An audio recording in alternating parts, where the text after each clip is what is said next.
Welcome to our today's question and answer session. We'll be running this from 1 o'clock to 2:30. As a preparation, there are some written questions.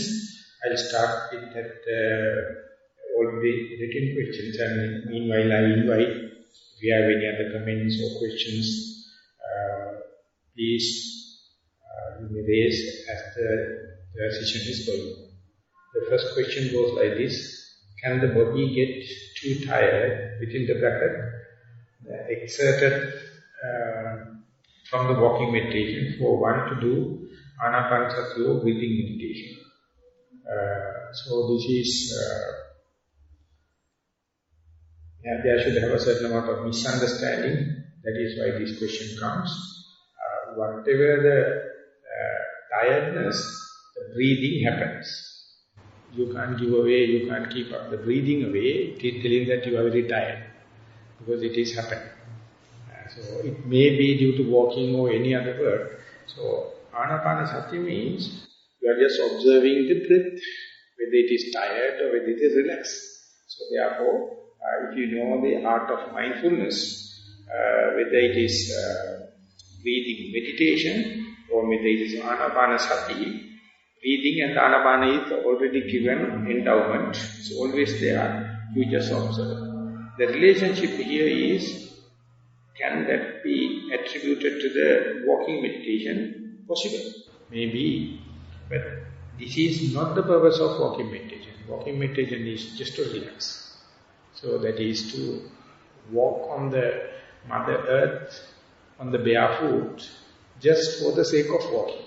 It is not to get, tensed, not to get frustrated or tired, just to walk. So therefore, 2 points to be clarified. When you are walking, don't take so seriously. One day, I think you'd have heard about Achancha. He's a Thai master. One day he has paid a visit to a meditation center, and then he has seen people are walking very slowly and in a very regimented manner. So he will start laughing and told the master, please ask them to get recovered by themselves. Because they are overexerting, imitating or regimenting. That is not the way of walking meditation. Walking meditation is the real relaxation. So therefore, there also you have to learn it as an art, not a science. Walking meditation is an art. Just walk. And for example, many scientists and artists, they came out with bright ideas, innovative ideas while just walking. And one day, Karl Marx, he has written, he's a librarian, he's a book weaving. He is not a practical man. He used to live in the library, smoking like hell and writing the communism and kind of thing. One day he wanted to get a rest. And he was just walking up and down. And he has felt so much relaxed. So he has written a personal letter to his daughter. Daughter, now I am in the forest. I am just walking. Only I can remember a forest monk doing walking meditation. So that means he has such a relationship, knowledge about what does it mean by the walking, the Buddhism and the meditation and monks. And he has written this, it has been published as unpublished letters to the daughter. So that is the way relaxation happens. So therefore, don't take it so seriously, and even if it is tired, due to the one or the other reason, you just relaxed. Sit in a relaxed way, just see when the breath is tiring. When the breath is exerting, when the breath is, difficult, you just observe it, nothing more. So therefore, the 2 points has to be clarified. Both the meditation is anapanasati as well as in walking meditation, don't do regimentation. It's a way of relaxing. So this is, I would say, it's only a seasoned and advanced yogi will come to know the art of meditation rather than beginners are always regimenting, always tightening their belts unwantedly, and therefore they feel difficult to walk, difficult to breathe. Without meditation, they do very easily. Only thing is, don't do walking meditation, just walk. In Sinhala, I would say that Pinipavada Vita Bimmal Kodiyata Kadiyek Yanawa Rajek Wagi. That is walking meditation. I can't put that into the English. Just you can understand how the Kadiya is a brisk creature. It's in the early morning, on the top of the dew and under the mushrooms, it is walking, that's all. So walking meditation is that's all. Don't take it so seriously. And the sitting meditation also, give the best comfortable sitting, relax yourself symmetrically and just observe. If the breath is not available or if it is tedious, just observe the sitting posture. Whenever the breath comes by itself, you observe it. So therefore, it is it will take a long time it takes for you to do it as an art. Or rather, still further, you will do it for a hobby. More and more you go there, you will do meditate as a hobby. It is not a duty, it is not regimentation, it is not a task. You just do it as a hobby.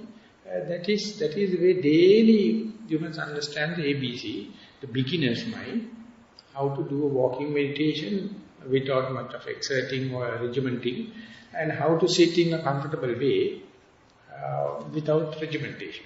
So that takes a long time because we are so regimented in our day-to-day life. We are so stereotyped in our day-to-day life, very difficult to break that trend.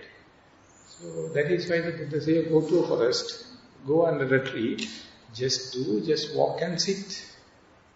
Don't take it so seriously. Specifically, under a person like me, I am such a relaxed person. Whatever the task I have, I don't care. So I can't ask someone to regiment. I can't ask someone to do it in such an orderly manner because then you lose the basic purpose of meditation. Specifically, walking meditation. Walking meditation is so versatile, it's a way spreading, having a very big spectrum, but even then it is a relaxing operation. And the next question, please let me know the correct way to turn when doing walking meditation. I walk the length of the distance, and when I come to the end of the distance, I stand a while and mentally be aware that I am standing, and then I turn to the right, mentally being aware that I am turning. Is this correct? So this is a kind of a detailed way of turning in order to not to break the trend of mindfulness. And this method is okay, but sometimes without much of detail, you will just turn without letting the attention to go out in terms of seeing, hearing, and all the kind of things. If you can do it, even without this noting of individual small episodes or the sections, by familiarity, you will learn it. For example, when you are driving in the main highway road or motorway, and when you are going to take an exit, you know there are some rules, there are some traffic code, so that in order to avoid accidents, you have to do it. But each time that more and more you have familiarized, that the exit that you are more familiar, where you are turning to your home, by doing long time, you will understand it is not much of a burden for you because daily you are doing it. It is called seasoning or familiarizing. There are, you know, the minimum, bare minimum to be observed in order to avoid the accident.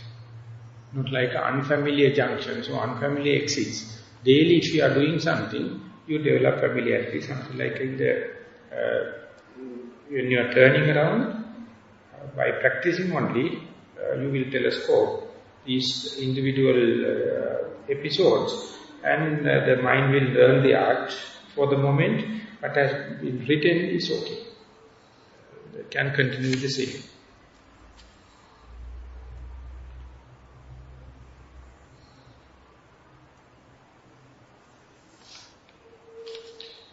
The underlying attachment you discuss, for example, for the sweet foods, or an underlying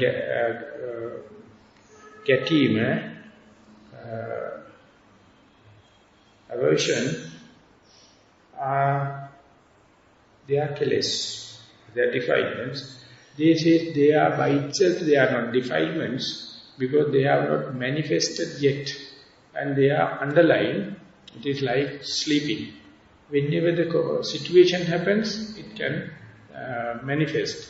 It can raise their heads. And then onward, if you can observe then and there, you can monitor them so that it will not burst into kilesas, burst into defilements. You can use them as raw materials to understand how the underlying tendencies are working. So at that moment, you are using them as raw material because you are not delayed, you are not negligent. As and when arises, you can note it. At that moment, they are not transgressed. They are obsessed. They have obsessed your mind, but not transgressed. After the transgression only, it is fit to know as defilements. Fit to call as defilements. After the transgression, it has not disturbed any other psychology. But you know within your psychology, the knowledge, now it is arisen, but not manifested, but not transgressed. So therefore, till it is till up to the point of transgression, they will not known as defilements, but they become the roots, roots for seeds for defilements. And if you are learning about the defilements, the understanding of the transgressed defilements are very easy because it is involved with another psychology and it is manifested in terms of physical or verbal manner. But when the obsessional form happens, then it is difficult, it is more demanding than the transgressional kind. Because you have to be observant inwardly to see my mind is now with the desire, my mind is now with the hatred, my mind is now with the sleepiness or doubts or dispersed mind. Therefore, more than the transgressional kind,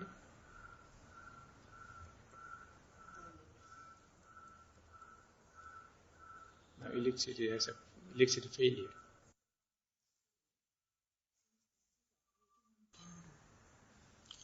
So that beginner may find easy to tackle, easy to understand. Transgressional kind, it is gross, it has lot of consequences, so therefore soon understand, you get lot of benefits. But obsessional kind is still subtler, but that is make you more advanced than understanding and controlling the transgressional kind. And then only you become qualified to see the underlying tendencies, underlying the anusekilesas, and therefore unless otherwise you become skillful in transgressional kind and the obsessional kind, you are not qualified to tackle or see the underlying tendencies. So therefore it is a gradual process. Whenever someone becomes sensitive and concerned about the transgressional kind, and after developing certain amount of skill, he or she can make a mind to look at and observe, and as and when arises the obsessional kind. And once you develop it, obsessional kind, and you can suppress the obsessional kind for a certain amount of time, we'll say about 15 minutes, 20 minutes or, and then definitely no transgressional kind, Otherwise, you can't go to the obsessional. And the obsession also hypnotized or benumbed or anesthetized or frozen. Then what is happening is the underlying type. And there you have to observe it as if someone else. You must not recognize this as me, this as mine, or this as myself. You must let it happen, arise it, and observe as a subject matter, just to study the way underlying tendencies are working. So therefore it needs a very subtle kind of techniques to see the beginning, the middle and the end of the subtle kind, the subtle defilements. So therefore it is a one lead to the other, going slowly down. The question is asking, when it is, in a way we can put it way, when it becomes fit to call defilements. It is fit to call defilements once transgression happens. Till that, it is not defiling, but the potential is there. If so, it is not important to identify one's own traits, tendencies, then we are aware and can develop the ways and means to overcome them. I will go back from the beginning. The underlying attachment you discussed, for example, for the sweet food, or the underlying the aversion are these kilesas, defilements. For the moment we say they are not defilement, but they are roots, they are seeds. If so, it is not important to identify one's own traits and tendencies, then we are aware and can develop the ways and means to overcome them. This part is not clearly explained, not clearly phrased in the question, but very important, because as far as these underlying attachment tendencies are concerned, or the anusaya is concerned, hardly one can understand they are as malevolent as they are. They appear like benevolent. They appear like giving opinion for you. They appear like they are compassionate upon you, and they come out and give this and that suggestions. With the face value, it appears like a very compassionate and good, but always trying to take you to the defiling parts, or entertaining sides, or advertising side, or show off, that kind of thing. So therefore, unless otherwise you have that particular perception, particular detective knowledge, you will not recognize them as enemies. Often you can recognize them as your intimate friends. So therefore, not only you just see and recognize it, you must have the proper notion, proper perception, the way they are working in a perverted way. How they work in the Vanchanika Dhamma is translated as perverted. So face value appear like a very white, very good, very friendly. But they are always pushing you for advertisement, show off, one-upmanship, and crooked ways of appeasing your desire, and self-centered, self-preservative kind of thing. So therefore these tendencies, two things important. One thing is confrontation. Second thing is going prepared. Be aware they are tricky nature. Otherwise they may come, but you will never recognize them as they are malevolent, they are perverted nature. So therefore it's a very, very skillful job. You have to take a step back and observe as if someone else. Otherwise definitely you misunderstand this anusaya kilesas. As in the Sabbasava Sutta, the Buddha gave us ways like patience, avoiding, understanding, pratyaveksha, eliminating, etc. The last method was meditation. Can you please explain the connection of the defilement, removal of the defilement through meditation? The very first one, it is not mentioned here in this question. The very first one the Buddha mentioned in the Sabbasava Sutta is just by seeing, just by observing. Dasana pahatabba, it says in the world, if you take a parallel example, the germs are there, or bacteria, or whatever may be, the pathogenic organs are there. The best, cheapest way to get rid of them is to expose to the sunlight. Any pathogen, any virulent pathogen, soon exposed to the sun, they lose their ground, only the saprophytic will come out. Ultimately, saprophytic bacteria will kill all the pathogenic bacteria and the medium become a compost. Medium become neutral. So therefore, exposure to the sunlight is the best, cheapest method for the bacteria are concerned. As far as the kilesas are concerned, mindfulness is like sunlight. Exposing to the mindfulness, all the defilements kill its virulent pathogenic nature, and the saprophytic bacteria get a better chance. Ultimately, you are better off. So this is the only thing the Buddha says, just expose them to the sunlight or to the mindfulness. You have no any malevolent idea to kill it. Just under the light of mindfulness, they can't thrive. And that is the first dasana pahatabba. And the last one is the meditation.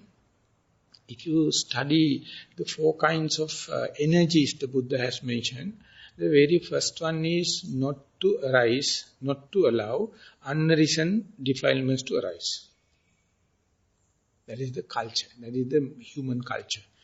If we take care to maintain our stream of consciousness, not allowing the unarisen defilements to arise, I will say definitely you are heading towards the Nibbana. This is the most important thing. Not doing good things. I am emphasizing, not doing good thing is the way, not allowing bad thing is the basic thing we have to do. And it is completely within our capacity.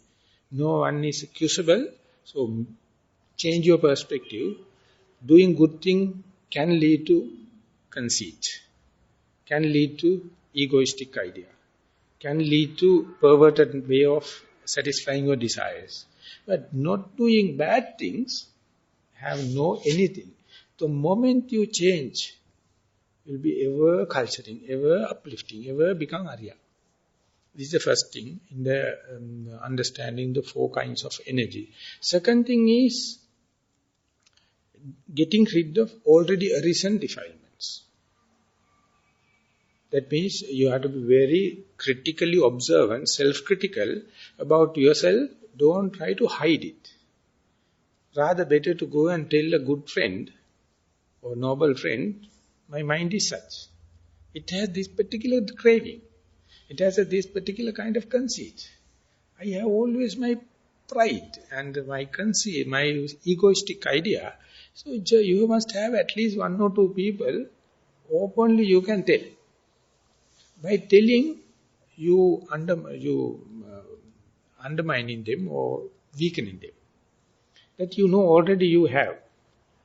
So, but usually in the decent society, it won't consider as a very decent work or sharing your bad thing with the other friend. Therefore, all the friends are not good friends. There should have some friends, directly you can tell, you have completely committed. You have done a crime. But even then, after understanding, you go and tell the friend, I have done this kind of thing. I don't know why I am telling to you. I have already committed. My stream of consciousness is filthy. Now I am up to anything, I am just telling. And the friend will be in such a difficulty. He or she will ask, then why you are telling me? Because now I have to share with you. I have no ways and means. You will be purified. What will happen to me? Many of my friends fallen into that trouble. When I am doing bad thing boldly, I do 100%. And after a point, I come to know now that power of defilement is finished, but still the verbal, physical, mental situation is still unsettled. So I have to seek a friend and go and tell A to Z what happens. So when the other person starts shivering, then ask, what is the purpose of telling me? Then I say, I have to get rid of my tension. So they will pray and say, please don't tell. And that is the real way of releasing the tension. And that by that time your stream of consciousness is already filthy. Already you are committed. But even then at a time you can't bear it up. You have to have a noble friend. Just to, papocharane, I don't know what is the English term. Confession. You have to it is not a confession, asking pardon. You are talking with a friend. Confession is such thing you are going to go to the superior and expecting some kind of excuse or something. This is not expecting any excuse. You know definitely you are red-handed now. But while talking, you get such a relaxation. So when I was in Nilambe, just came from Nilambe as I became a monk, and it was a big change for me because I am a criminal. When something happened, no one can stop me. But then after a while I started this internal boiling. Then I go to Katakurunti Jnanananda, Bante, this happens. Then you won't believe, he says, he listens A to Z and says, I also have committed exactly the thing, but less in the intensity. And he wrote in his diary notes, I can't see anyone's mistake which I have not committed myself. You see, so humans are something like that. By confession, the charge, the tension releases. But the other party must be very, very mature. That Venerable Jnana, one day, that after becoming a monk, when we are going out, we have to do the rope covering both the shoulders. So I am very serious. You will understand how difficult to wear the rope. It has so much of this thing. So I did the rope perfectly, but one shoulder. So now I put the ball and about to go from the dining hall. I feel something wrong. Now the gong has already gone. Now we must be online to go to the Bindabat. Then I found this part is open, so I have to do it again, and whenever Jnanananda is close by. So I went and told Bhante, I am sorry that I was so unmindful. I have done the single shoulder. Then he laughed and said, it happened to me also, no? Then everything finished. And when I mentioned when something happened, I go and tell him. Then he told his diary notes, read it. I can't see any of the others' mistake which I have not done myself. So then we become humans. So therefore this confession, it's a huge way of releasing the tension. But if you are maintaining your privacy, we have to say sorry. You say, it is my private matter, I can't tell someone, something like that. That means you are brooding yourself and suffering yourself to the endless number of nights. But you must have the way out. So we have a once a week discussion with Katakurunti Jnanananda. And my way is telling all the week's mistakes. When the way back, as if all the clothes have been washed and dried. Clean.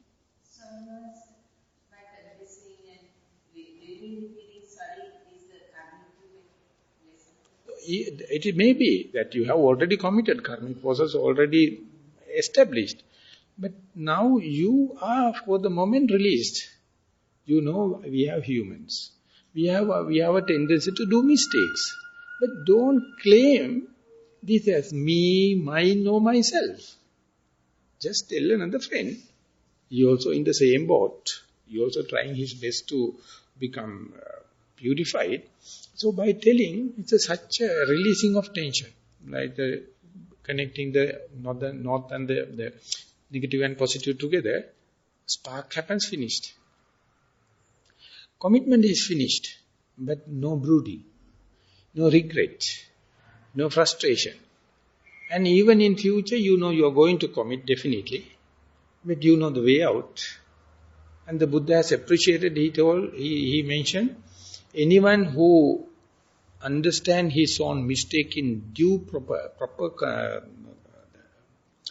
not exaggeration, not undermining, and ready to correct in future, that must be the attitude when you are confessing. And if that is the case, that is what you call living Dhamma. That's the way you enlive the Sasana. That is the way the Dhamma become very vital. It is not something written in the book. It is not something we are not up to the mark and we can't practice like that.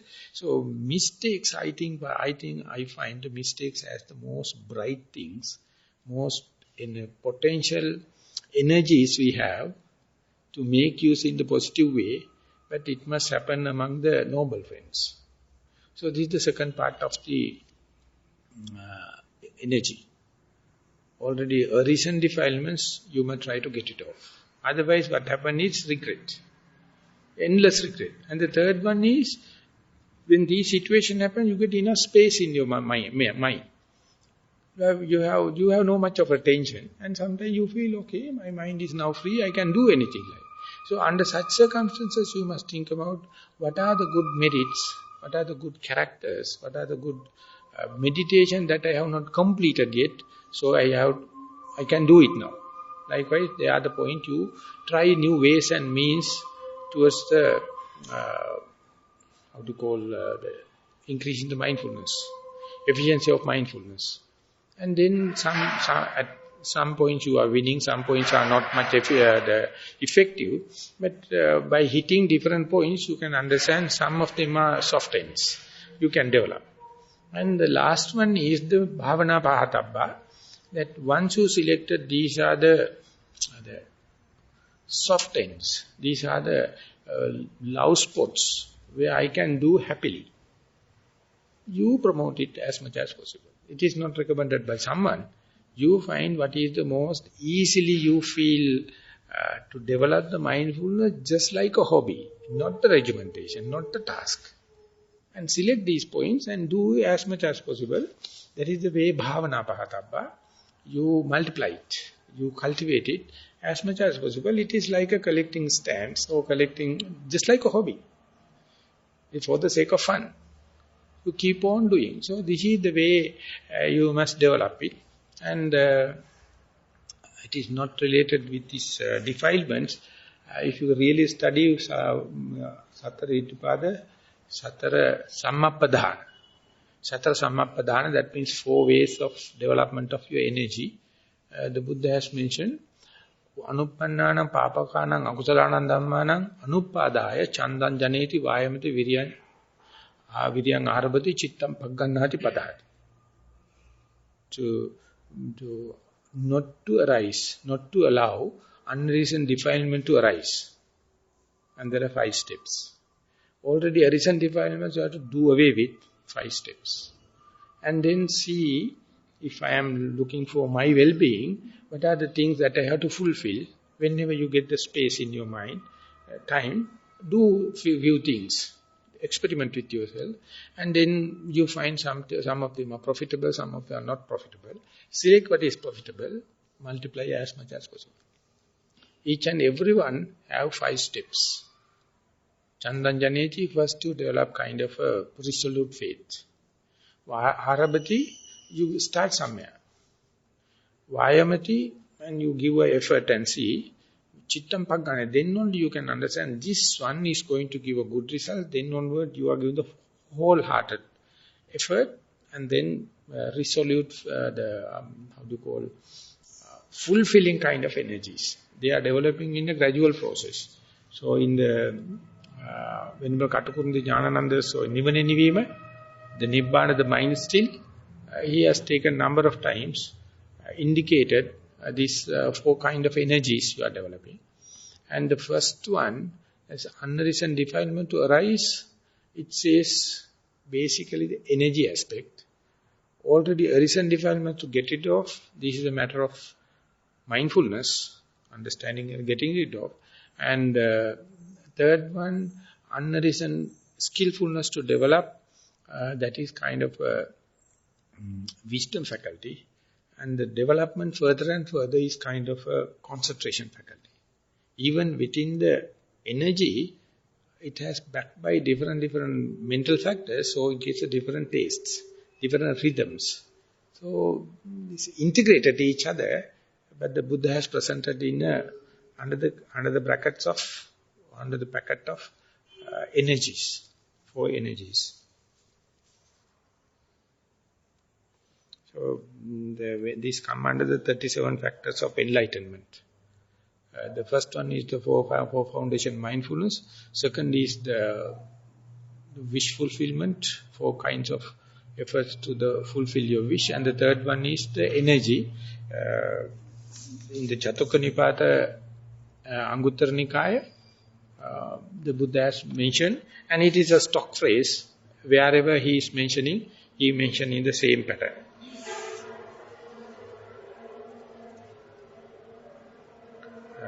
We are working so hard to develop and achieve mindfulness at all times. Is it so that we will see through Sanya Vipallasa?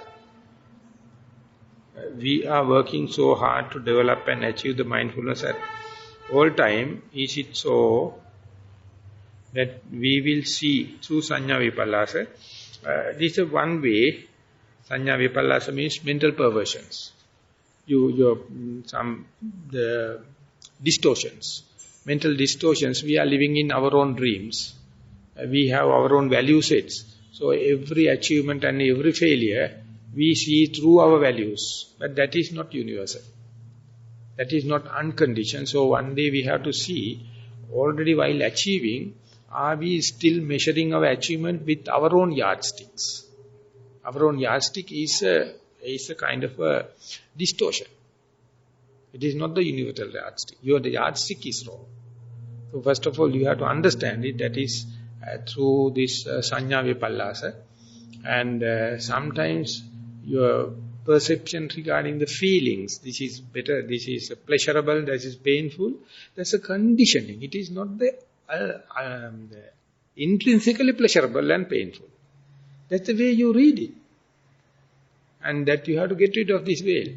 Or the feeling and perception. They are really tricky to mental factors. We are completely taken us for a ride, and ultimately we are misleading.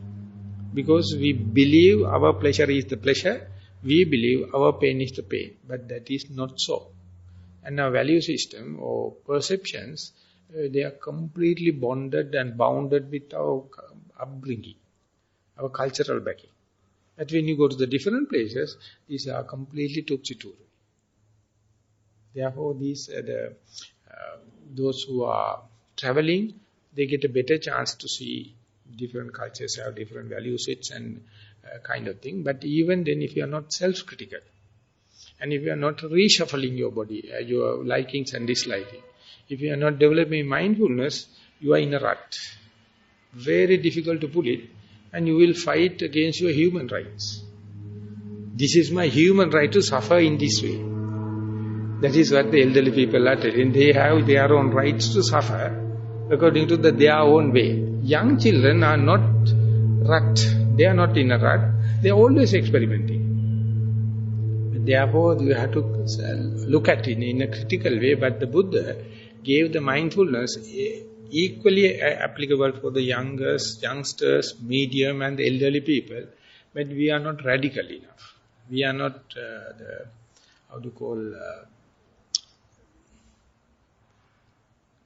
dynamic enough. We are in a rut.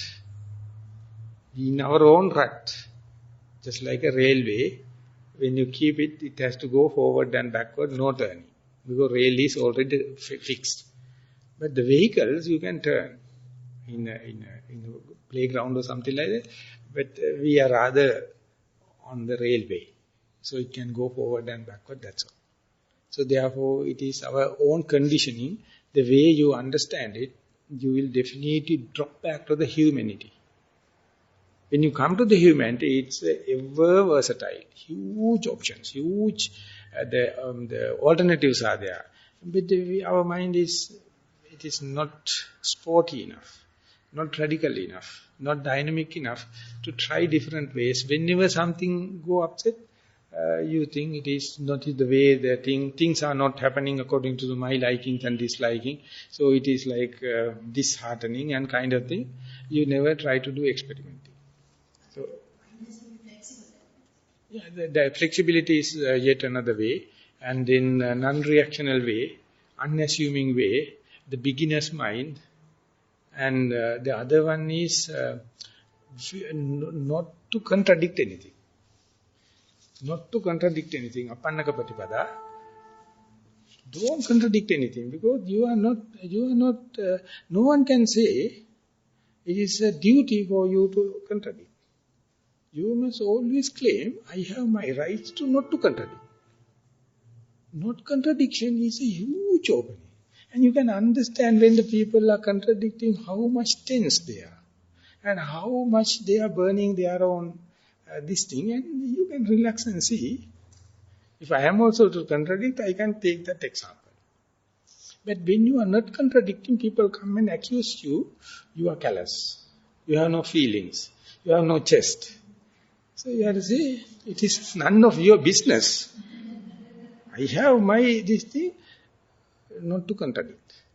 It is in the Buddha has mentioned number of very beautiful terms. Apannaka patipada, aviruddha patipada, samichi patipanna, arana patipada, all indicates that you all are say something to do, yes. I have no any contradiction. Because that majority has already decided, but majority may be criminals. When I am living with the criminals, if everyone come out and say that we have make a unanimous decision to do, I will just my raise and hand. I will try my best to quit the place, but as far as here, as far as I am in the society, I am a criminal. When I am in the justifiable society, they say we have come to that kind of a decision. I try my best to fit into that, rather than just to adjust it. Soon you are going to adjust even a little point. Everything falling upon your head, you can't sleep. Because soon you put forward your idea, you make an enemy. And vehement fighting. Instead you say, yes, I have no objection. Carry on.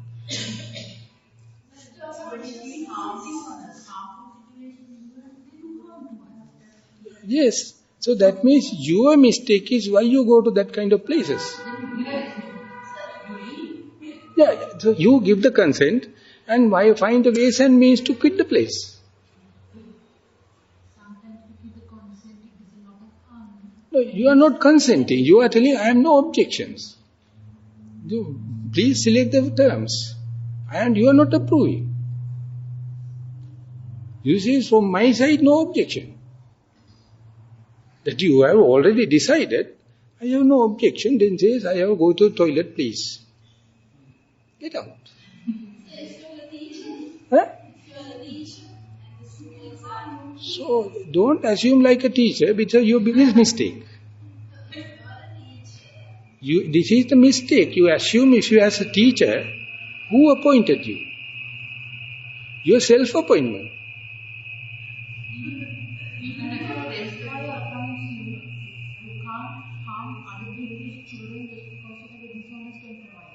Yeah.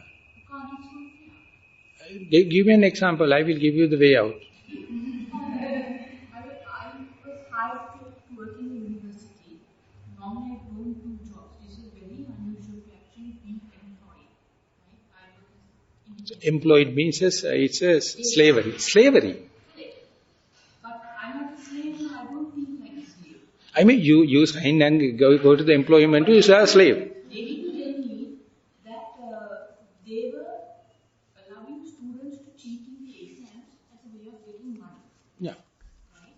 Yeah. I mean, it is academic thing. Then I joined and I found students cheating and moved out. Yeah. When the organization that was running the university started losing money, you don't destroy young people's lives. So how do you relate to this non-reaction or non-contradicting issue with your case? You are not agreeing that you are, even with the leave or you are working, that situation is running. Yeah. So that means you think that once you go there, you change the constitution so that it can be stopped. Or you stopped. The first time after cheating, those who were cheating were thrown out. Yeah. The university, it was foreign university. Obviously, they had to get involved. And the invigilator who was taking the bribes with the permission of the university, he was thrown out. But it got really rotten after that, and I submitted my resignation again. So I can't understand. Were you successful or failure? I was partly successful, right? Because foreign universities were coming here and destroying the education of children here. So that's wrong. That had to stop. So you think that it has an impact on the national level or company level or university level? Which level?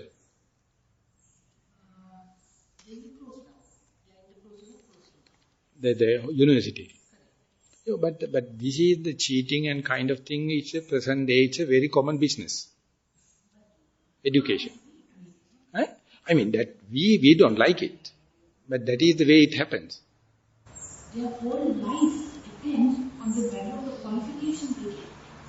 And let's say there are 100 students and 60. No, I am not fighting that, but the education means that the education is, they know by exams you can't measure the knowledge. Exams you can't measure the knowledge. Knowledge is completely vast subject than the exams. But we are reduced to the exam paper, and those who are getting passed going to get the degrees and the higher posts. But the idiots are going to the upper places. The educated people, the honest people never go to the exam, but their situation is there. That you can't change it. I mean, she has done a correct, but it's impact. The impact happen is very tiny, minute thing, and therefore she has to reduce. He has to get rid of herself. So that means you can't claim it's a full success. You can't say it as something no impact. It doesn't matter if you're not claiming it. That is, she has able to stop that. No. I am stopping young people's lives from being destroyed. My argument is, by doing this, you can't make any difference to the whole picture. So that, even if you have this thing, there won't be any education then. So because that who Aquinas, he is the person introduced the education in the West. Earlier it was, in the West they told, it's a will of the God. No education. God will decide this man to be bright and this man to be not. You can't change it. But Aquinas argued among the big fellows called bishops. We have a certain amount of will. And it is going against the God, going against the omnipotent God. But he told, if we accept the will, we can educate people and give the knowledge so that they will be decent people. Ultimately, the bishops agreed to give certain amount of will, accept the certain amount of will, still keep in the God. Still keep the whole picture of the God, we have a certain amount of will. So Aquinas was the first person, gave a radical decision, proposal to the board of bishops. He win it and he became the educationist. And then they went on. Now we have about maybe 300, 400 years. After that, they found, even the educated, the world, crimes and bad things are exactly the same. So then Schopenhauer is the first Buddhist from Germany,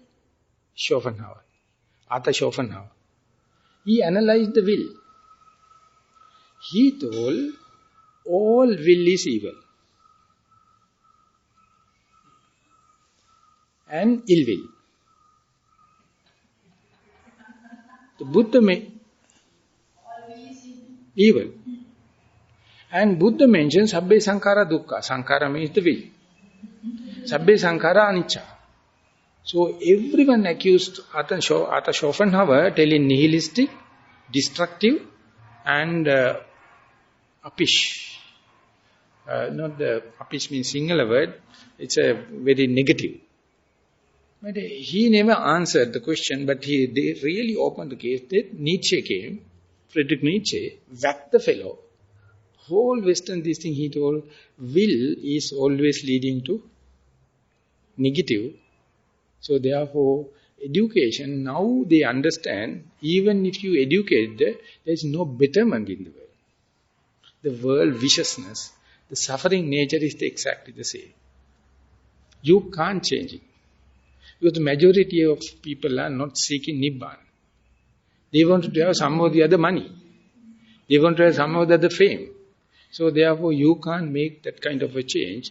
Ultimately what happens is, you have your benevolent idea, still I don't know how much it is cheating yourself by being benevolent and kind of thing. That you have to see your Kendra and see why you are motivated for that.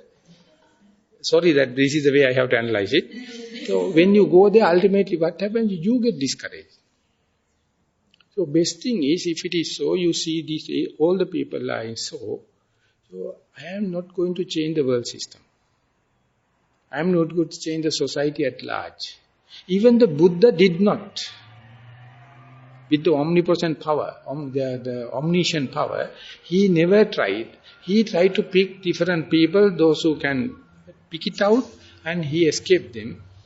He never think about reshaping the world. World is something filthy. You can't make a cesspit into a well. No. So therefore, when you are doing it, even if you are successful, you develop conceit.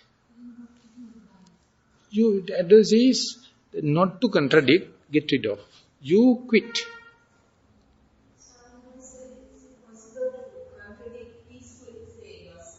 Yeah, silent you can do it.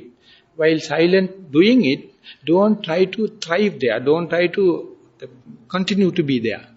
You have to understand you are in the wrong combination. Get out. And then mind your own business. You are investing on the rusted minds, and even if you do little change, they will again start some or the other. Constitutionally we can do something, but the world is vicious. So therefore, simply mindfulness, you can rephrase it, mind your own business. Mindfulness means ultimately come back, boil down, mind your own business. People will come and say it is very selfish and it is not religious, it is not spiritual, all the kind of stuff. But at least you can make sure you will be successful. And Zen Buddhism it says, when the river becomes very wider, the flow is very slow. When you become narrower, very sharp and cutthroat. So therefore, if you are going to diversify your energies to the whole social reformers, political kind of thing, economical kind of thing, you will get exhausted. Ultimately, you will not available to yourself. You will be successful extrovert, externally, socially, and you will be still a stranger to yourself. So therefore, reserve as much as energy, observe, that is what called insight meditation, and see what is the motivation for me to change you people. Who asked me? But invitation is different story. Someone come and ask an invitation, if possible you do it. I mean, someone come and ask something to eat. If you have something, why not share? To who? But if it... No. If it is so, why you are resigning? If you have the compassion to the student, why you are resigning? No. You have started wrong thing, not the good thing you can do. You have started in the wrong thing, you quit. Ultimate students are at danger now.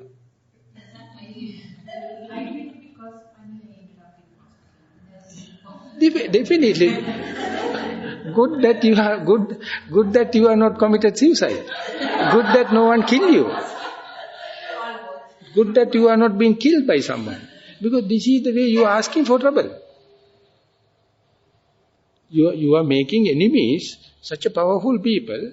Best thing is understand the enormity of the how do you call this, bualla? Octopus, there's a dragon. Understand, don't go for fighting. We are nothing for them. Only we have to understand the enormity, magnanimity of the suffering, you get rid of. So what about change to better now? There was a problem. What about doing changes for better? There are also those So my argument is, if you feel that you can do for the betterment of the society at large, it's a perversion of your mind. You can't. Perversion of your mind, you can't. Even the Buddha never did it. Buddha never did it. He appreciated the nature, law of nature.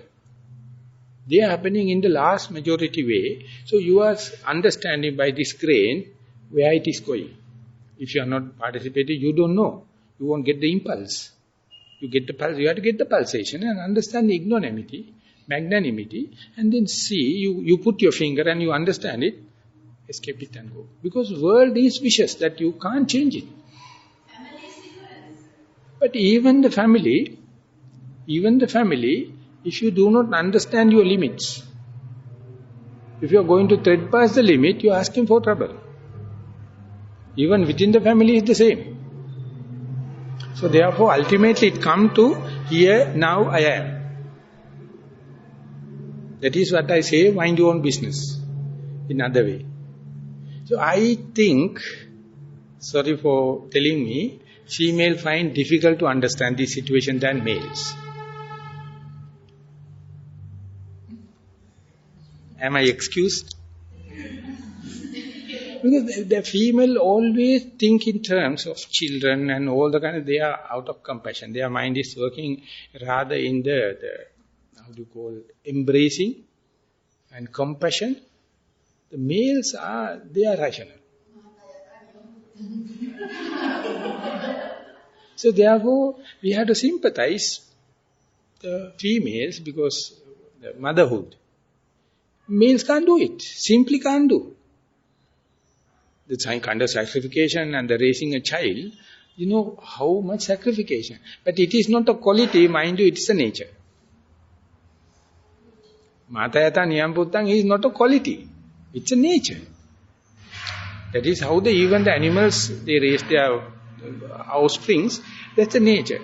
But they are the males, take a little aloof, they take care of the leadership and the attacking nature, the parusha, and for them, they understand, mind your own business.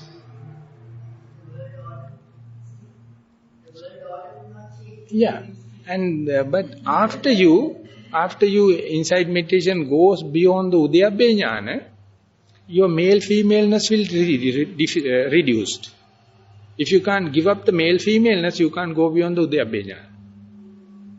There you have to sacrifice your likings and disliking, your sex and everything. Then only mind can go. There onward you can see the world without any sex. No any bias that I am a female, nothing. So that is how the Buddha says, Udayabbe Jnana is very critical. There onward your basic, how do you call, the screen behind the stage is removed.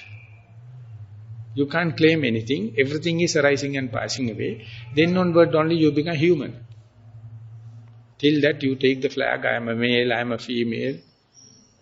So much so you are cleavage, you are pegged down into the situation. So I am talking on the philosophical way, not to compare this and that. So therefore, if someone is thinking and talking about social benefits, I consider it is something, that a place as I have to quit.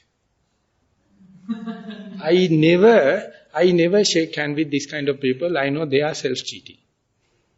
Because they don't care about their meditation. They find excuses, no time for meditation. Do find to be mindful because it is selfish. Better to be the benevolent and Samaritan and all the kind of thing. So, for me, from the age 26 onward, this was the one criterion when I am selecting my friends. If someone has a broad-minded, I say tata. No go. It's a wastage. It's a bottomless bag. They are cheating themselves. They have their own, not the inside, they are Singaling kind of zoosthiya. It's a kind of entertainment by doing so much of social work. What did you do? You are the one. No. Job is different, you have the job conditions, you have the salary, that is finished. Now we are talking about your social aspect of the job. And there you have your own self-appointed motivation. It is not in the constitution. No, but it is not mentioning not to do also. Constitution is such a tricky thing. So therefore, there you have to understand our motivations, our will, the volitions, they are always ill will. If something happening by the nature and understanding, that is real insight. If you have a drive, that is the tension. That is the frustration. If you don't have drive, that you have been taken by the normal wind, and you understand this is the way I am going, no harm. But these are the basic difference between the samatha meditation and the vipassana meditation. Samatha meditation, you have a motivation. Vipassana is just at the beginning, and the motivation is to get rid of motivation. Have an appointment with the disappointment. So you will never get disappointed. So that is the way. Vipassana is always contradictory. Always contradictory, but only human mind can grasp it. No any other animal. Even the people with the wrong views, they are this, the openness and the accommodating capacity is closed. The Sammaditthi means he is soft, ready to accept anything and prepared for the next moment, fully open. Not conditioned by the yesterday, by the last moment, be open. So then onward only you can say you are living. Otherwise you are trying to live. You are organizing, regimenting. So much so you are slave. So therefore even before going to the Nibbana, if you understand the definition of Nibbana, definition of mindfulness, you feel it is naturally good. We are the one holding it very hard and ultimately get caught up. The way we hold it hard, so much we get caught up. Yeah, in a way you can say it is shunyata. It's with the Taoism or tatata or the law, the nature of the law of the nature. So we can't change it. Buddha says that is not the task of the Buddha. He says understand the suffering and to get rid of the suffering. So best you have to understand is to understand the law of the nature. Then you will never contradict. You will get the mean advantage of it. And you ride it rather than letting it to take you for a ride. So it's a very, opportunist. You have to be really, really opportunist. Otherwise you can't get rid of this the vicious cycle. So now what's saying is society and there are contradictions. You say to quit them. No, get rid of the society, go to the forest and become a nun. Pardon me?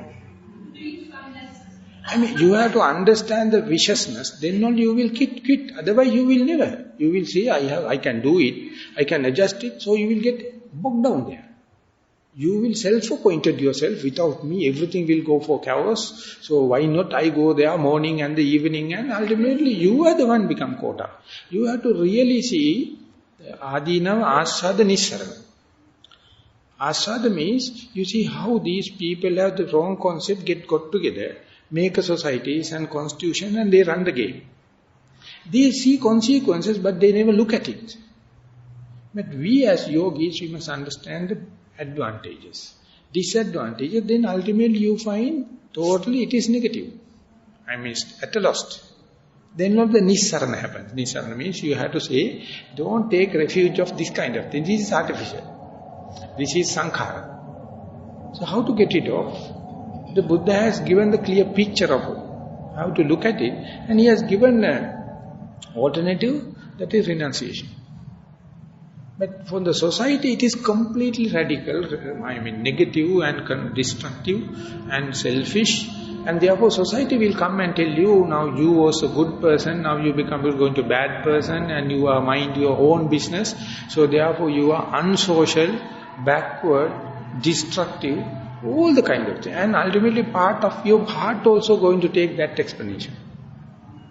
Part of the heart is criticizing the renunciation. Other part says, I can't end this work, endless work. So internally the split mind happens. So one day, when your karmic course is finished, you will take the other part. Till that you are so-called become the socializers, social workers. In my case, I try to do something that is there and I try to do it. But if I face and if I get out, but then my conscience. So that means you are on the way of learning now.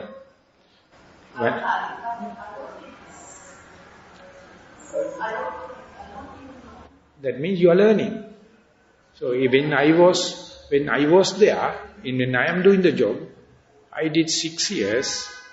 I was working 25 hours a day, not 24 hours. Ultimately, the Red Cross Society and the Norwegian company came and they wanted to give me the director post. So my salary will be increasing and it will be cut to give me shares. I was in heaven. Because I am coming from the very poor second class family and I am going to be a director. In the proposal my name was mentioned. He was such a dynamic person. We are going to take him as the director and we are going to have a school and water system for the village, and 10% we have to give by our company. Red Cross going to give the 90%. And I am the key person.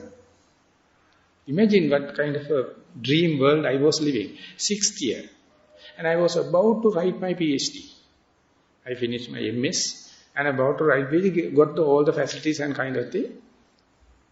So I was in a dream world. Meanwhile, I am fully meditating. Mindfulness is there, and understanding whatever I touch, everything is a success. In 2 months before, my director came and told, mind you, there are going to be a labor dispute in 2 months' time. So what? Out of these 365 laborers, 300 appointed by me. When I go there, only 65 laborers. Now 360. So I told there won't be.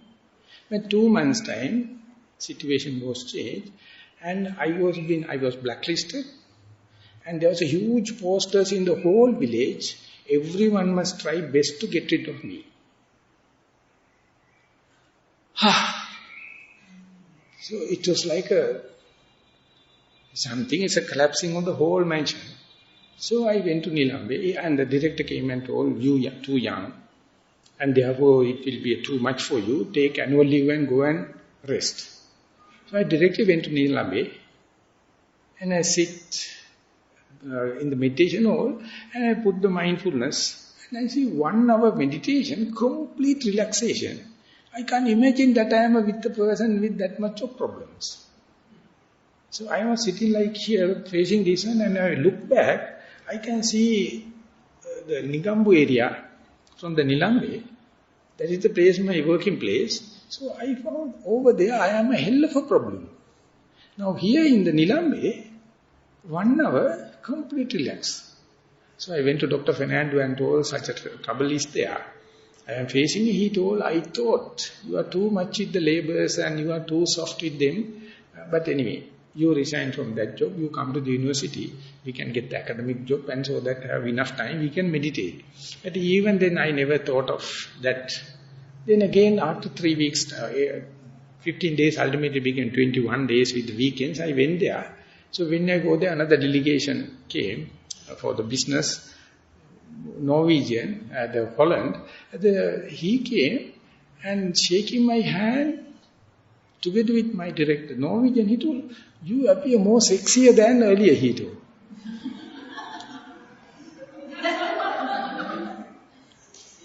I'm 36 years old. Because no tension as such. After coming back, the meditation, it is such a relaxation. Okay, everything back to the normal. I am working, doing. Third day, another round of posters. And then I thought of going to Colombo and I went mentioning to the director.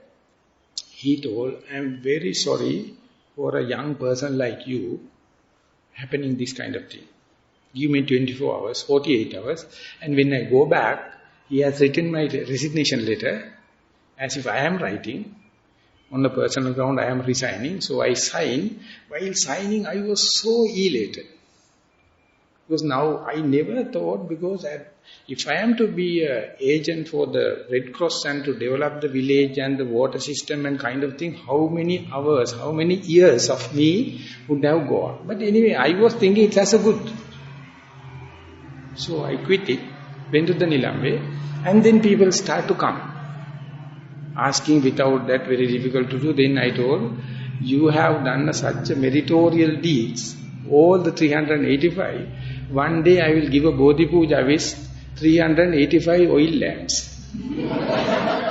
Otherwise, how can I come? Even the director won't allow me to go unless otherwise they protesting. So it was a real eye-opening for me. Because later I came to know that there was another PhD person, he has been taken, not agriculture, but he's an alcoholic. So ultimately now, at that time we were sending plants within 24 hours by the Singapore airline. But now the plants are very difficult to get the cargo. Now we have to send by the ship. It takes days, so by the time it goes to the waste, our plants defoliation. So business is very difficult now. So this is how, when I am doing it, I never go home, I think about their families and all the kind of thing. And they themselves came and told, get out. I think, thank you very much. Otherwise, how can I get this kind of a freedom? So then now the later, last time, before I go to the Australia, the Mr. Swiningen, the foreigner, Norwegian, now he's very, very difficult because business is very low. He wanted to come. He asked me to go there. Then I don't know, I am in the forest. It's a very good green farm than there. You come and see it here. But he has no chance to come. So therefore, the social service is teaching you, but you must try to get the real message while doing. Don't put yourself on the pedestal and start whitewashing yourself. That is the way you get caught up into the social work. That is the way the people are doing to you also. But they have very, very, very minuous objectives behind.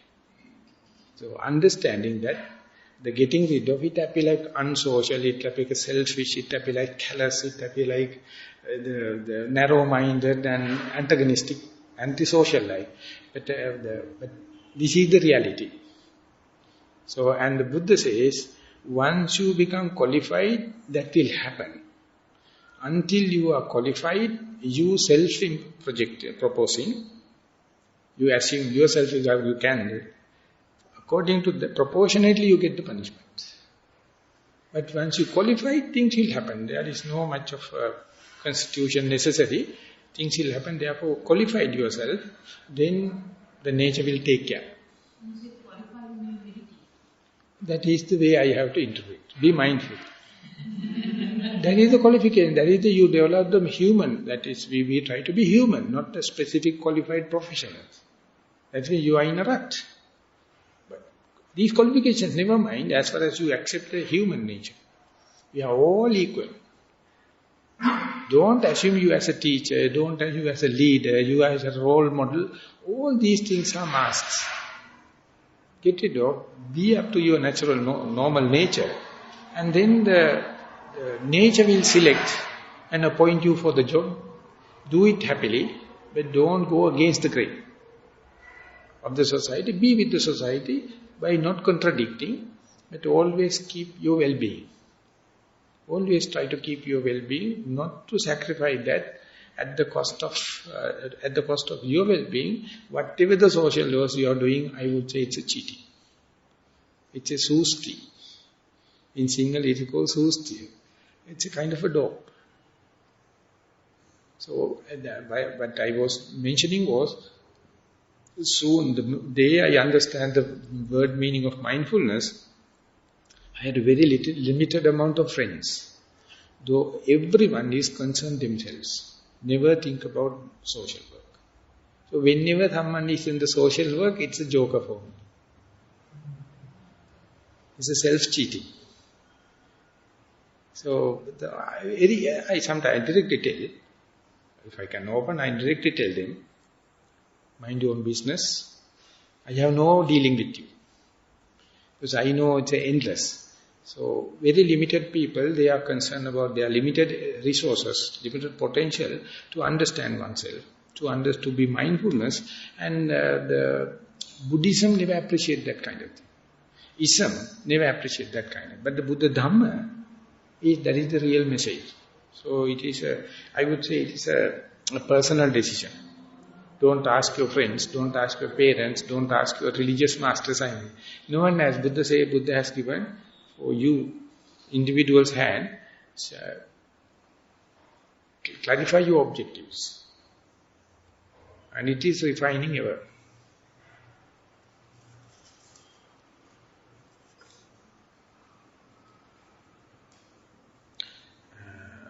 Another question, other than when walking, can meditation tire the body? If so, why? This is also at the same handwritings. The walking meditation considered as a tiring. That means I think one has to really understand, rather than tiring, it must be a relaxation. Yeah, not the same question, but the same idea. Same handwritings, in the sense. Is it the mental exertion or mental effort? So that is the way I would say, as far as you are going to do meditation as a science, exerting. You do it as an art, relaxation. So the day it is changing from science to art is the maturity what I call. You become that day only you become a yogi. Till that you are imitating.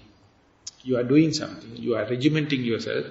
But anyway, to a certain extent everyone has gone through this mill. And then only they understand how to use the meditation as a hobby, as a relaxation method, as an art. Then only it becomes an aesthetic. You fit into the society, no contradiction, but meanwhile you maintain your mindfulness also. So that is you can't assimilate it unless otherwise you have enough trial and error. Your own experimenting, then only you can get the mastership.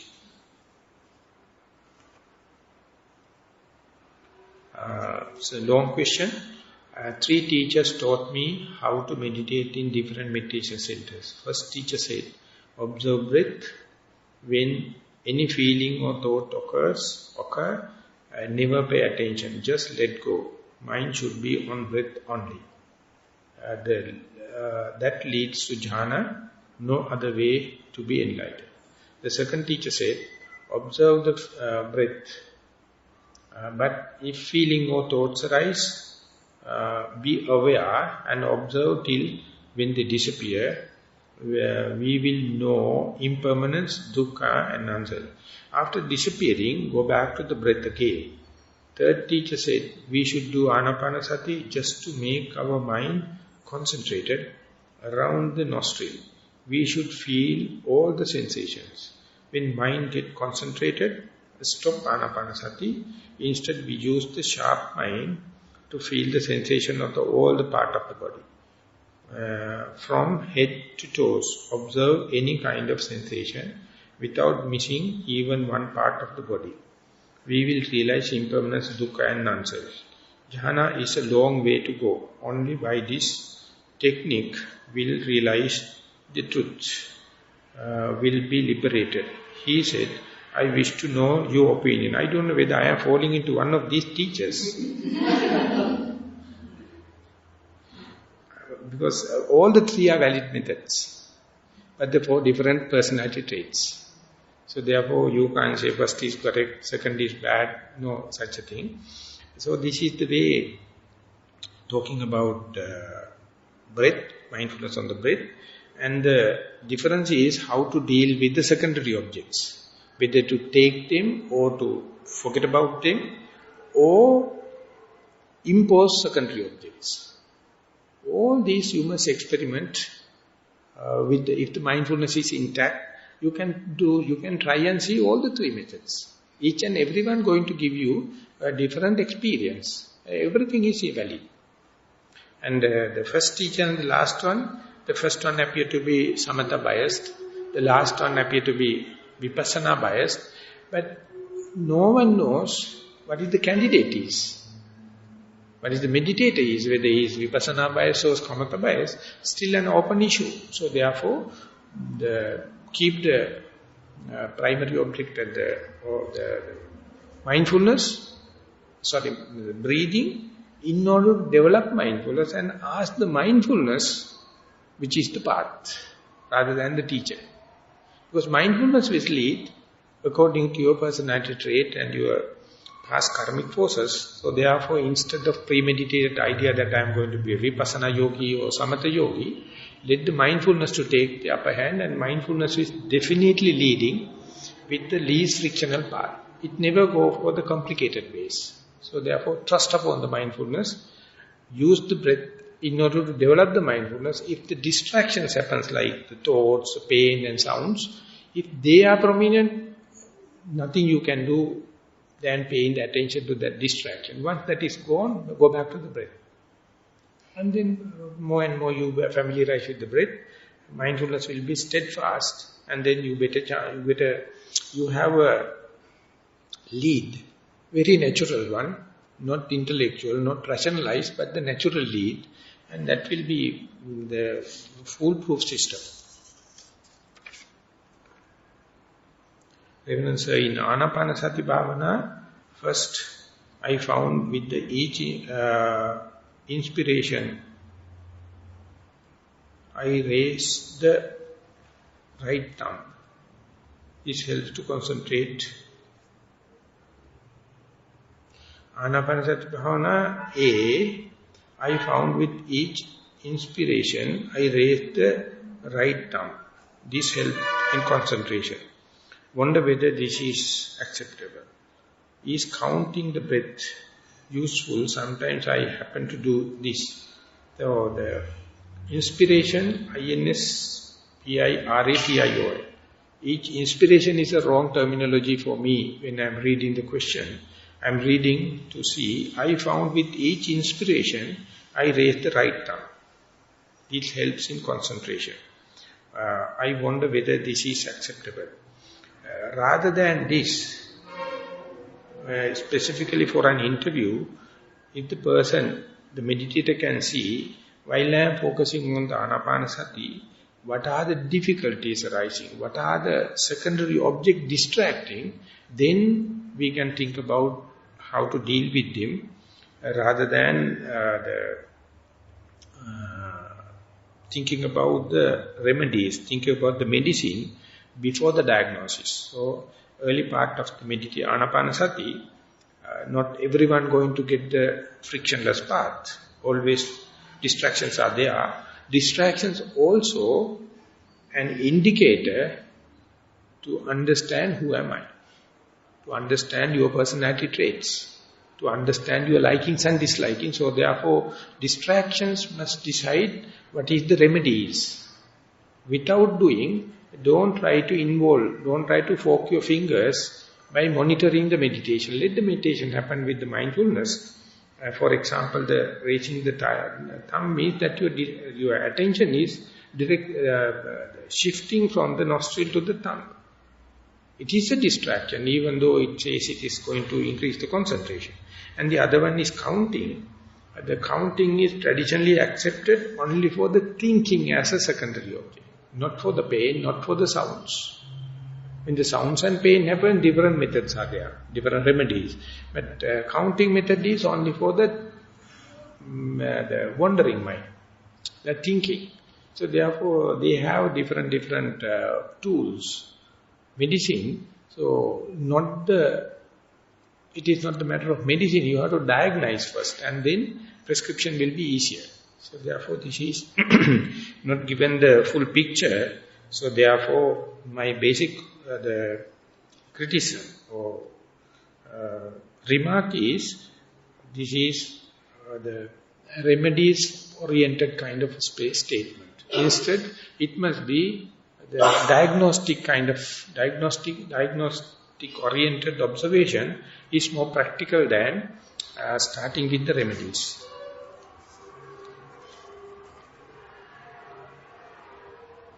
Reverend Sir, before I come here, I could clearly feel the in-breath and the out-breath at the nostril. But since the last 2 days, I feel only the in-breath. I cannot feel the out-breath. Is anything going wrong? Now I concentrate, saying breath appeared and disappeared. Now, is anything going wrong? Now I concentrate, saying breath appeared and disappeared. Is it okay? Leaving aside the second part, only feel the in-breath and without the out-breath. That's a very good indicator. Mind is with the breath now. Of course, out-breath is not felt, so that is also an observation. That means mind is not wandering off. Each and every in-breath you are confronting. Out-breath you don't know. You know you don't know. So it's a very subtle understanding. So therefore, you can see the breath is now face to face. But if you can keep the time longer, do whatever it is possible to keep the breath face to face. So that means mindfulness will be continuous. And if that is the case, nothing wrong. And the other thing is saying breath appear and disappear. That would say noting or labeling is the better term. And still you have to note in-breath and out-breath you can't feel it. Again in-breath. So when and where in-breath happen, you note it in-breath. When the mind become calmed down, when the mind become more refined, sometimes the sensitivity increases and the out-breath also may be appearing. But even without that, in-breath itself is enough to trace the track.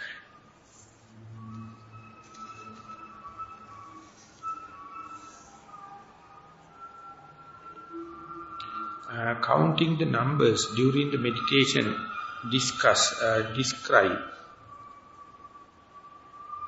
Meditation disturbs the mind, peace of mind. One teacher told me, and I do experience it. The mind becomes busy for counting, full of numbers in the mind, and forget about the breath, how I feel while breathing, etc. I don't feel, I will read it again. And mind busy for the counting, full of numbers in the mind, and forget about the breathing, breath I feel. Breathe within the bracket, how I feel while breathing, etc. I don't feel. On the paper it is written, describe how continuously you could observe. For the interview, teachers have no way to know the progress of the student without the information of the numbers. Maybe, but I want to meditate peacefully without counting the numbers. So this is related to the last question. The counting prescribed basically when the wandering thoughts happen, thinking mind happen. So for the repeating I am, pain and the sounds, counting won't much of a help. So therefore, don't do it if there is no wandering thoughts are distracting. If the distracted wandering thoughts are there, you can try the counting system. And otherwise, if you can make sure the mind is face to face with the breath, that's the maximum you can do, and increase the time, or try your best method to keep the face to face with the primary object, so that it is a proximate factor for the mindfulness to develop. So therefore, don't do it in a regular way. Do it in the pragmatic way, when and where necessary. And when you are doing the sitting meditation to sitting meditation, just observe whether mind is more and more wandering off or come back home, come back to the primary object. That is an indicator for the you as well as for the teacher to understand. Mind become more docile, mind become more familiarized with the breath. That's all. No more than there is no invariable, unavoidable method of counting. It's only a partial remedy. Dear Venerable Sir, I can trace some inner chatter to craving or to ego, but some chatter is idle, cannot trace it to a root cause. Is this chatter the result of boredom? If so, what is at the root of the boredom? Many blessings to you. So, whenever we are talking the chatter or wandering mind or thinking, sometimes you can see the theme. You can see chain of thoughts going to give a kind of themes. Sometimes they are just without much of a theme, or theme is very volatile.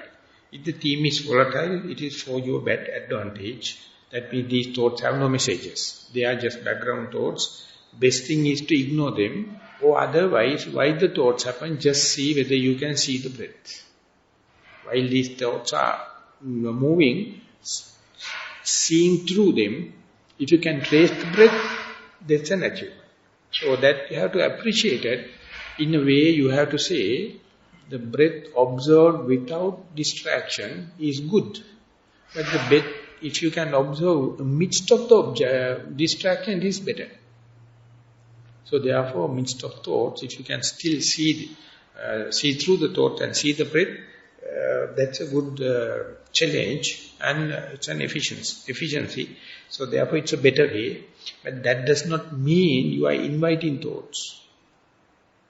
Thoughts are naturally coming, but you are going to take the mean advantage of the situation, and it says as a result of the boredom, maybe, but you only in meditation, only in the inside meditation, you understand the mind cannot live without thoughts.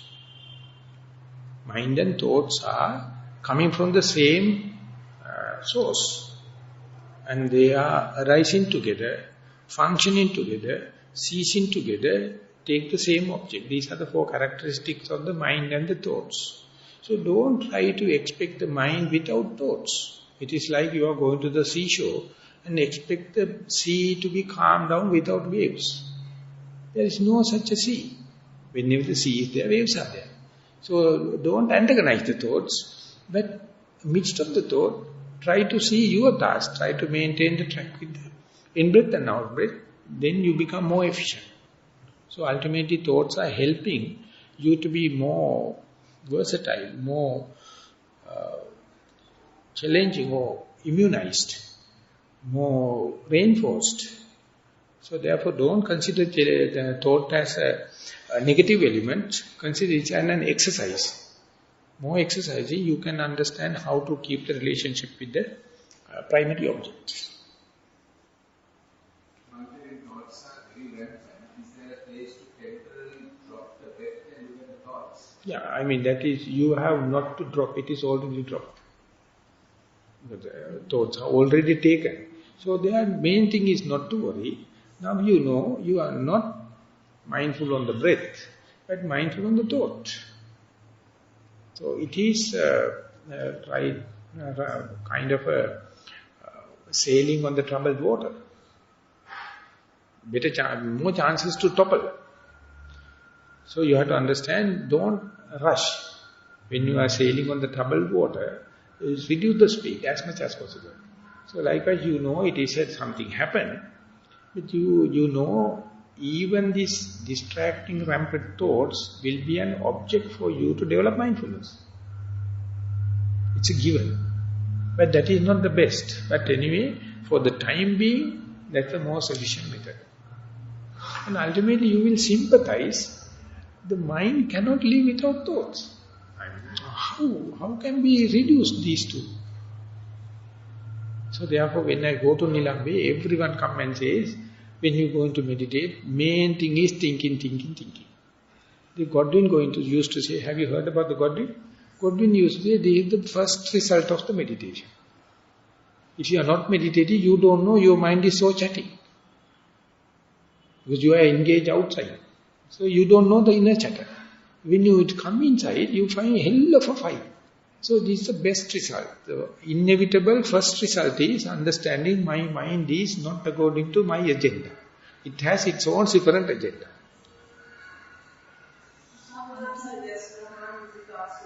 One minute, yes? If our ultimate goal is to maintain the mind on the breath.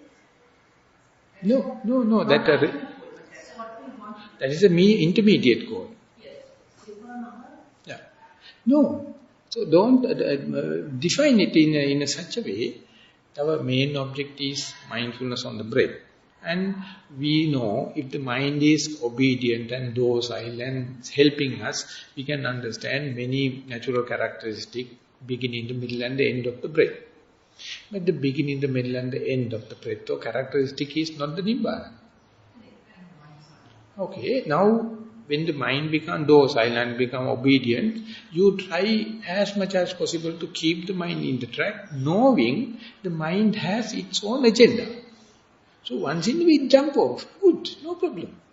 You go back and come again, and again do my task, and again go there and come back. So you develop the broadness, leaving certain proportion to the mind to play hell. And meanwhile come and soon it come, plunge into the primary object and see as much as possible natural characteristics, because you know it is all of a sudden it can jump. So therefore soon it comes, you must either use the opportunity to go deep. And more you deep, the mind get interested in the searching the primary of the natural characteristics. So you will find the proportionately less and less thoughts. So therefore, not by wish, you have to be tactful. But never expect mind to be on one object. Mind is such an unruly, unpredictable energy, no discipline. And therefore morality is not relevant to the mind, it is relevant to the physical and verbal. Morality is completely different subject for the mind. Mentally we are barbarics. We are how to call, Vedda. So that is why to develop it, develop again and again. Otherwise mind is always, its nature is unruly. It is finding different, but we study its map. We understand its formula. We understand its circuit. By understanding it becomes docile. That's a separate rule. That's a separate equation. By understanding it becomes docile. First thing is, we are not trying to make it docile. We try to understand its circuit, its formula. By letting the mind to play hell. Never, you can do if you are not antagonizing. I mean, make a big, huge playground and let the mind to play hell, but free vigilant. I will tell you one example. When we in Panditarama, we have a dining hall like this. At a time, 600 people coming and eat and go, sometimes 1,002 people. Come, fix the table, serve it yourself, eat it and go. You have to wash outside and second people come, wash. And so much of rattling noise. So shadow is at the corner. Because the people are losing their this thing. But if one person come and fix a television camera, everyone become like a arahat. It's a magic. It's a more than shadow. You go any place and fix a camera, everyone happy to be very manneristic, very gentleman, and just observation, just surveillance. Fantastic. The mindfulness is the camera. You don't ask them to be gentle, pose to the camera. I mean, it is natural nature. They don't live, they are posing them. So that is the magic. That is the one the Buddha observed. And ultimately you see now in the cricket, third umpire is a camera. 2 umpires are there, the main umpire and the leg umpire. Whatever they are going to tell, you can protest because they are human error. They have bias, human error. But when the camera happens, can you protest? Camera has the biasness to the home team or the visitors? Out. Now CCC introduced this third umpire that is done by our treasurer, Mr. Mahinda Vijayathilaka. He is the person who introduced it. And now no problem. Because everyone has to see the clip. Action, replay, slow motion. And they agreed. And the mindfulness also, whenever the mindful camera is there, always you have the clip in the stores. You can go back, action, replay, slow motion, you can see what happened to me when I am doing that. Video clip is there. So even you yourself can critical about yourself. You can play the clip again and see when this happened, what was my motivation, what was my will, what was my volition. And when you trace back, the mindfulness is choiceless awareness. It's a very unbiased kind of a mental factor. So when it going to work, definitely the docile nature, the cultured nature, uplifted nature comes. So you're going to take the mean advantage of it by switching on the mindfulness light. Let everything happen mindfully, the worst kind of thoughts. And when I am practicing one day in the concentration meditation, I can keep sometimes to a certain extent, mind is free. It is free space. When Jnanarama asked me to put some kind of very desirable or lustful object into that mind and see what is happening, it disappears. Mind is free. At that time you can put artificially you can put some lustful thoughts into that. And ultimately, first it appears like a colored, and then go black and white, and then fade off. It's a miracle. But the difference is happening under the light of mindfulness. So it had its own nature. When the unmindful mind is very perverted and cheating, self-asserting, and try to, minuous way, try to fulfill their objectives. That is a very unmindful mind. When the mindfulness happens, it's a completely different. Okay, now it is time for tea break and for the walking meditation. So, according to the timetable, you would have stopped at the 2:30 to 3 tea interval. So now we have already consumed 50 minutes more. 3 to 4 walking meditation and 4 to 5 we have a sitting. And today exactly the yesterday timetable.